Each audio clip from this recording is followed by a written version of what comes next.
আসসালামু আলাইকুম। আজকে আমরা শিখব ইউ অ্যান্ড ইউ অর্থাৎ ই ডাব্লিউ। এই ফরমেশনটা দুটো সাউন্ড দিবে। ই ডাব্লিউ কিছু কিছু জায়গায় ই ডাব্লিউ এর সাউন্ড হবে লং ইউ, অর্থাৎ ভাওয়েল ইউ এর long sound you.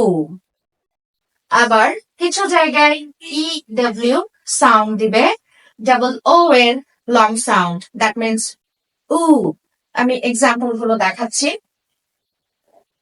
You, pew, U, new, U, pew, U, dew, E, V, U, view,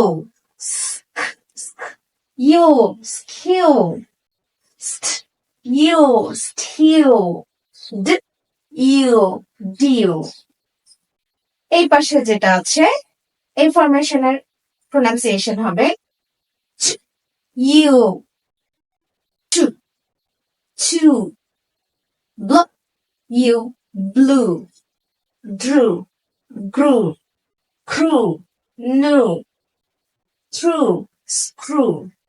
এখন কথা হচ্ছে আমরা বুঝবো কিভাবে যে বাচ্চাদের কখন শেখাবো, কখন ই ডাব্লিউ এর সাউন্ড হবে ইউ এবং ই ডাব্লিউ এর সাউন্ড হবে উ।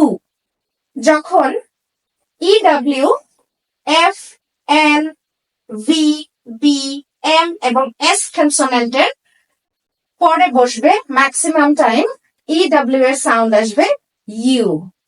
আর ই ডাব্লিউ যদি হার্ড কনসোনেন্ট ফলো করে, অর্থাৎ হার্ড কনসোনেন্টের পরে বসে, স্পেশালি ডায়াগ্রাফ বা ব্লেন্ডের পরে বসে, সেক্ষেত্রে হবে উ। যেমন ব্র, draw, ট্র, গ্র। English is crazy but easy.